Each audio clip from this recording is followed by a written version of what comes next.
नमस्कार दर्शकों, एक बार फिर आप सभी का मैं लक्ष्मी पांचाल खबर 24 न्यूज के इस शनिवार स्पेशल रिपोर्ट में बहुत बहुत स्वागत करती हूं। शनिदेव जी की कई कथाएं हमने आपको सुनाई हैं। हर शनिवार को हर दिन जो भी देवी देवताओं को पूजा जाता है, खबर 24 लगातार उनकी अलग अलग कथाएं आपको बताता है, जिससे धर्म के प्रति जो आपकी जागरूकता है और उनके चमत्कारों के बारे में आपको भी पता चले। आज शनिवार के इस स्पेशल रिपोर्ट में हम आपको बताएंगे कि शनिदेव की छाया से यानी कि साढ़े साती से कैसे उनके खुद के गुरु भी परेशान हुए और इसके पीछे की रोचक कहानी आज इस रिपोर्ट में हम आपको बताएंगे। वैदिक ज्योतिष में सभी ग्रहों और उनके नक्षत्रों की चाल बदलती रहती है। ये परिवर्तन निश्चित है और इनसे होने वाले प्रभाव भी निश्चित है। वही बात अगर शनिदेव की करें तो शनि की दशा और महादशा में किसी के जीवन में कितने बदलाव आ सकते हैं, ये बात से समझा जा सकता है कि शनिदेव ने दशा आने पर अपने गुरु पर भी प्रकोप दिखाया था। जी हाँ, आज एक रोचक कहानी आपको सुनाएंगे जो आपने कभी भी नहीं सुनी होगी। कहानी कुछ ऐसे शुरू होती है कि एक दिन शनिदेव अपने गुरु के पास गए और कहा कि मैं आपके चंद्रमा के ऊपर से गुजरने वाला हूँ। इसका अर्थ था कि गुरु जी की साढ़े साती शुरू होने वाली थी।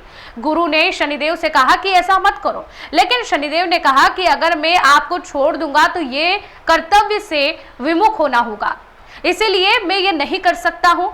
गुरु ने पूछा कि तुम कितने समय के लिए मुझ पर दृष्टि डालोगे? तो शनिदेव ने जवाब दिया कि 7.5 साल के लिए।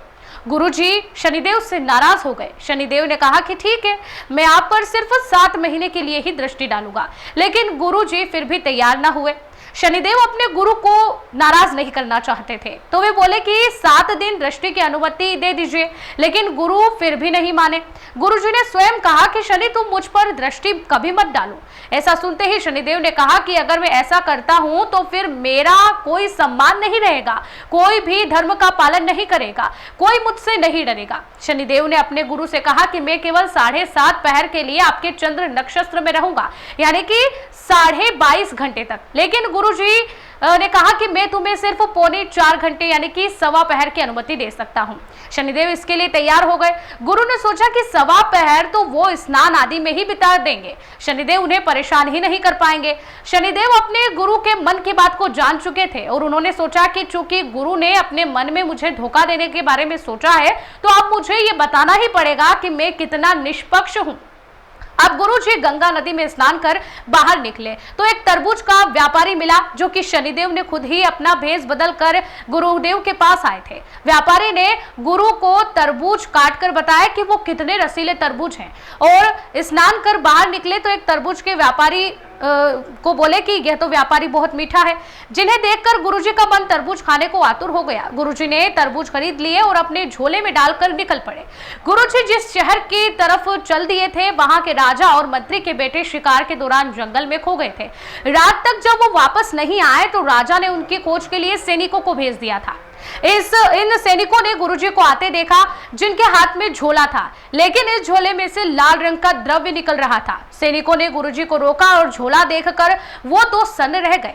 गुरुजी के झोले में राजा और मंत्री के बेटों के सिर थे और रक्त भी बह रहा था, लेकिन गुरुजी को पकड़कर राजा के पास सैनिक ले गए, जहां गुरुजी को मृत्युदंड की सजा सुनाई गई। गुरुजी समझ चुके थे कि शनि का ही वो प्रकोप झेल रहे हैं और अब कुछ ही समय बाकी है। अब सैनिक राजा के आदेश के बाद गुरुजी को लेकर उस स्थान पर पहुंचे जहां पहले से जल्लाद तैनात थे। जल्लादों ने जैसे ही गुरुजी को मारने की कोशिश की तो गुरु ने उन्हें लालच दिया और कुछ समय के बदले चांदी के सिक्के देने की बात कही। जल्लादों ने लालच में आकर गुरुजी की बात मान ली। थोड़ी देर के बाद राजा के दरबार में उनके और मंत्री के बेटे सकुशल पहुंच गए। सकुशल बच्चों को देख राजा को गुरुजी का ध्यान आया और तुरंत मृत्युदंड को रुकवाकर सम्मान से उन्हें दरबार में लाने को सैनिकों को कहा। गुरुजी को सम्मान से दरबार में लाया गया, सम्मानित किया गया, चांदी की मुद्राएं भी दी गई, जिनमें से कुछ गुरुजी ने जल्लादों को अपने वचन के अनुरूप दे दी। जब शनिदेव की दृष्टि पड़ने का समय समाप्त हो गया तो गुरुजी के सामने शनिदेव आए और पूछा कि आप कैसे हैं। इस पर शनिदेव ने कहा कि मैं वचन देता हूं कि अगर मेरी दशा और महादशा में किसी ने अहंकार नहीं किया तो मैं भी उसे परेशान नहीं करूंगा, लेकिन अगर किसी ने अहंकार किया दिखाया तो मैं उसे दंड दूंगा। गुरुजी ने भी कहा कि तुम इतना प्रकोप दिखाते हो, इससे तो किसी के भी जीवन में उसका जीना मुश्किल हो जाएगा। इसीलिए शनिदेव ने यह वचन दिया था। इस प्रकार से आप देख सकते हैं कि 7.5 कितनी मुश्किल भरी होती है जब शनिदेव की वह दृष्टि किसी भी अत्याचारी या बुरे व्यक्ति पर पड़ती है। तो हमें बुराइयों से बचना चाहिए, क्योंकि शनिदेव ने जब अपने निष्पक्षता को निभाते हुए अपने गुरुदेव को भी नहीं छोड़ा, 7.5 उन पर भी उन्होंने लगाई, तो अवश्य है कि जो बुरा काम करता है उसको वो कभी नहीं छोड़ते।